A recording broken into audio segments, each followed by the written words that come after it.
Hey, Dr. Rogers Dow, thanks for joining us here today with Freeport Family Chiropractic and Acupuncture. I hope you're having a great day.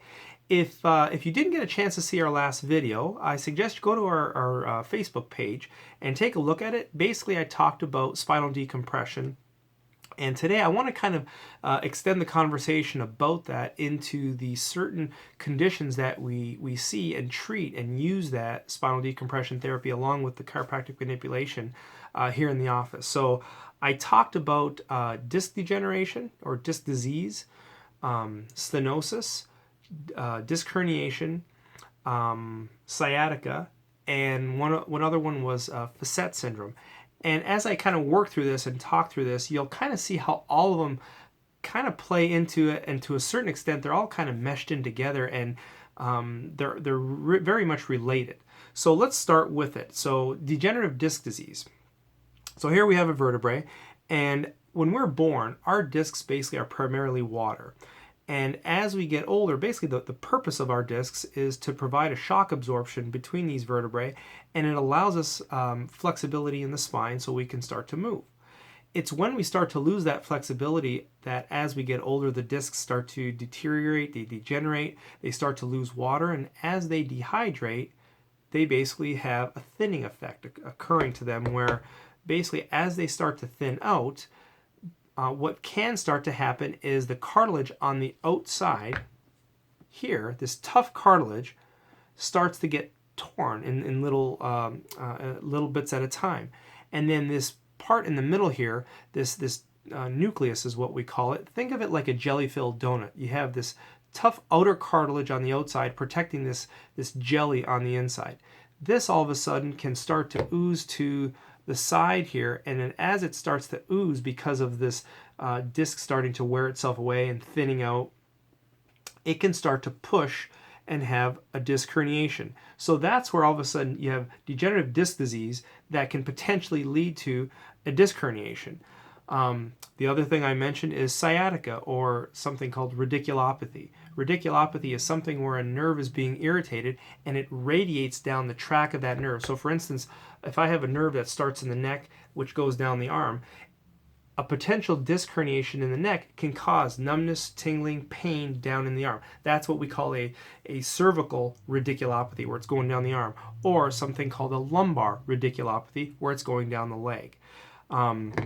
So yeah, that's kind of how these conditions all can kind of mesh into one type of condition, or they're all kind of the same, leading to something called stenosis. And if you haven't heard of stenosis, that's a narrowing of a canal. So for instance, when I take this vertebrae here, the three potential areas where you can have a stenosis is from the sides here, here, and here, where the hole is generated by these two vertebrae basically coming together. Okay, that hole makes that nerve have a nice passageway through, so that way it can function where it comes from the spine. So it obviously happens on both sides. So that's two, and then the third spot is right in the middle, and right here that's your spinal cord, and you can see how it's protected on all sides.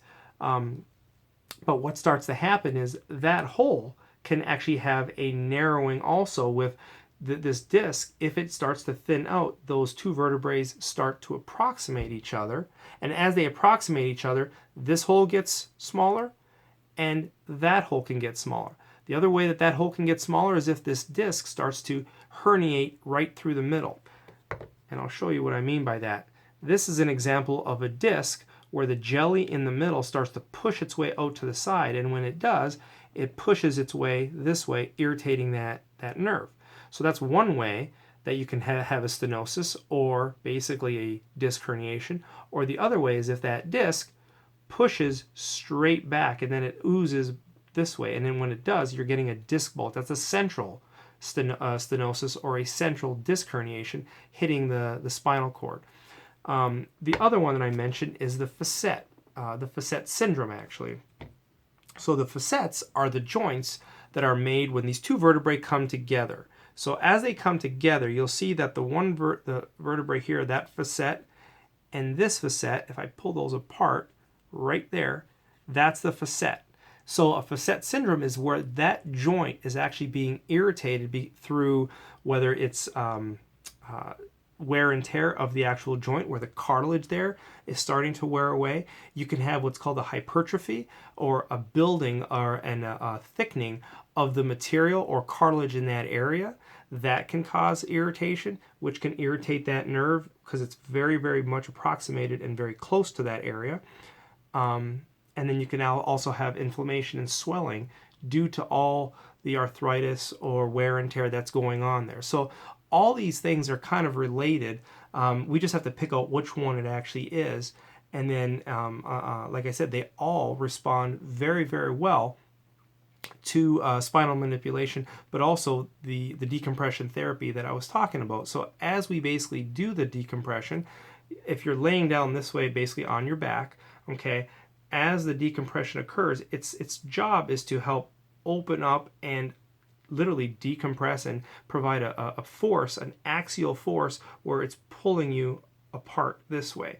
When that happens, we start to increase the space in between the joints. We increase the space where the nerve is coming out of. We decrease that pressure on the nerve, thus providing more of a less pressure, less pain, and less inflammation in that area. So that's basically some of the conditions that we treat, the majority of the conditions, quite honestly, that we treat through spinal decompression. So I'm hoping you liked that video. If you did, please like it, please share it. And if you have any questions, by all means, let us know. Give us a call.